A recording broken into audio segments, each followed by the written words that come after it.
Hello beautiful people, welcome back to my channel. This is Bamari. In this tutorial I'm going to show you how to make this beautiful slanted collar on this beautiful gown and this stylish sleeve also. If you are interested in this video, please stay to the end. Thanks for watching.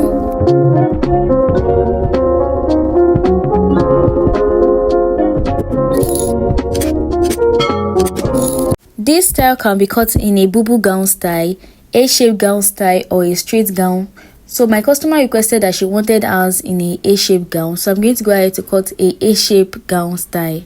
The first thing I did is I went ahead to fold the Ankara fabric into 4, and the back will be having a zipper. You can actually make yours without a zipper, but mine, I wanted it to have a zipper, so the back has a 1-inch zipper. And you know, an Ankara fabric is 45 inches long, but the length of my customer is 58 inches. So instead of me cutting it vertically, I'll be cutting it horizontally so that it can accumulate a full length. So now I'll be adding 1 inch for hemming allowance to the 58 inches that is our length. So I'll go ahead to mark 59 inches and cut it out. For the neckline, I'll be using 3.5 inches for the width of the neckline, and that will be starting after the zipper line. Then for the back depth of the neckline, I'll be using 1 inch, but for the front depth, I'll be using 7 inches. The front depth is a V-shaped neckline, so I'll go ahead to rule it out. After doing that, our shoulder is 18. 18 divided by 2 is 9, so I'll go ahead to mark 9 out as our shoulder. Then I'll be coming down from our shoulder by half an inch to mark the shoulder slope. I would have come down 1 inch, but because of the sewing allowance, so that is why I came down by half an inch. Then I'll just go ahead to measure the armhole, which is 9.5. Then I'll rule it out and also slant my shoulder slope. Then I'll be dividing the armhole into 2. Then the middle part of it, I'll be coming in by 0.5 inches. Then I'll just go ahead to rule and curve my armhole in.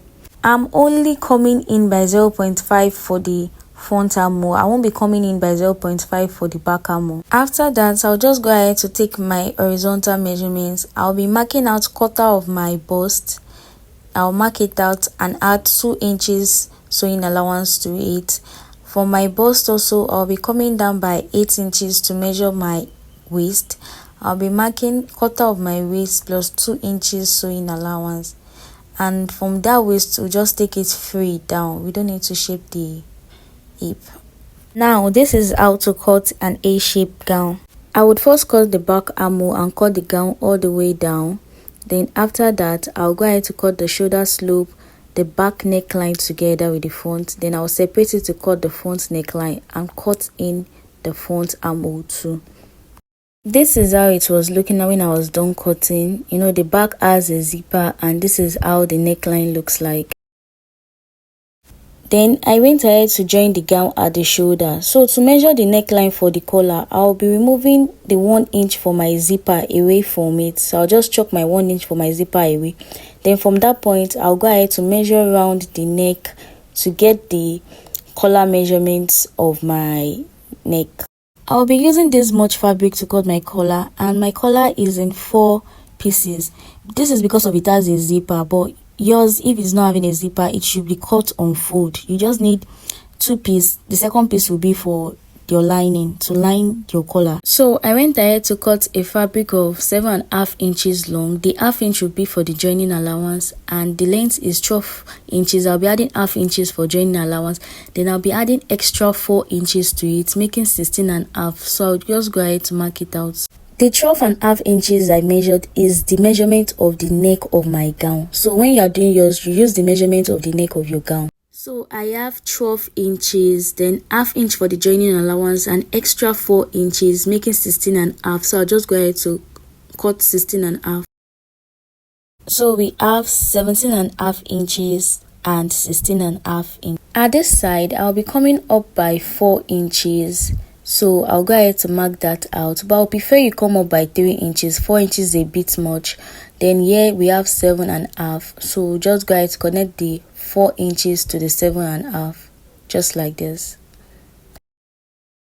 So here we measured 7.5 inches, and this side we measured 3 inches and connected it. So here we're measuring what we measured at our neck, which is 12 inches plus the half, that's 12.5. So I'll just mark it down and connect it to this 7.5 inches, just like this. And I'll just go ahead to cut it out. Just watch carefully the way I'm cutting it. This is how it is looking when I was done cutting it. So I'll just place it this way, taking 2 pieces to each other, and I'll go ahead to turn it using like 1/4 of an inch. So this is how the collar is looking. You can see how it is looking. I went ahead to turn it at all the edges. It's only this part that I didn't turn, because this is the part to be attaching to the neck part. For the collar, I turned everywhere on the collar except for the down part that will be attached to the gown neck. You can use different methods to attach the collar to your gown, but I'll be attaching mine to the wrong side and stitch on it, then I'll flip it to the right side when I'm done. I would also ensure that the center parts overlap on each other a bit. So this is me just pinning it down properly before I take it to my sewing machine to sew it down. This is how it is looking after I've sewn it, so I'll just go ahead to flip it to the other side just like this. This is it at the wrong side, so I'll just flip it to the right side just like this. And this is how it is looking at the right side. So the next thing for me to do is I'll just slightly top stitch on it on the edges of the collar. I'll top stitch on it just to secure it in place and press it with my iron. After doing all that and top stitching, you can see how neat the collar is. You can see how beautiful it came out. So the next thing we're going to do is we're going to be closing the back of the gown, and I'll be attaching my zipper. When I had to attach my zipper to the back of the dress, now at this point here that I actually attached the zip, I turned the remaining edge with a bias before the remaining part that is exposed. I turned it to the bias before I attached my zip to it. So now I'm just going ahead to shape my dress. Then I'll go ahead to shape the side using my bust and waist measurement. I'll also be attaching a pocket to this gown, but I'll be doing that off camera. This is how the gown is looking after shaping it. So I'll just go ahead to cut my sleeves and attach it to the gown. Yeah, I'm just going to go ahead to cut a normal sleeve. For the arm, I need about 11.5, and for the length, I need about 17 or 16 inches. So, and it's also on foot, so I'm just marking it and cutting it out just the way you cut your normal sleeve. After cutting the sleeve, for the sleeve design, I'll be coming up by 6.5 from the down part. Then I'll just take my curve rule to curve it in just like this. Then I'll cut it out. When I open the sleeve up, this is the way the sleeve is, so I'll just go ahead to turn it with a lining. This is how the sleeve design is looking after I've turned it. I also went ahead to curve it a bit at this side because I did not like the initial curve I did, so I curved it a bit. So this is how the sleeve is looking, and this is the inner part, the lining part. So now I'll go ahead to fold it into two, just like this. I'll put it into two, just like this.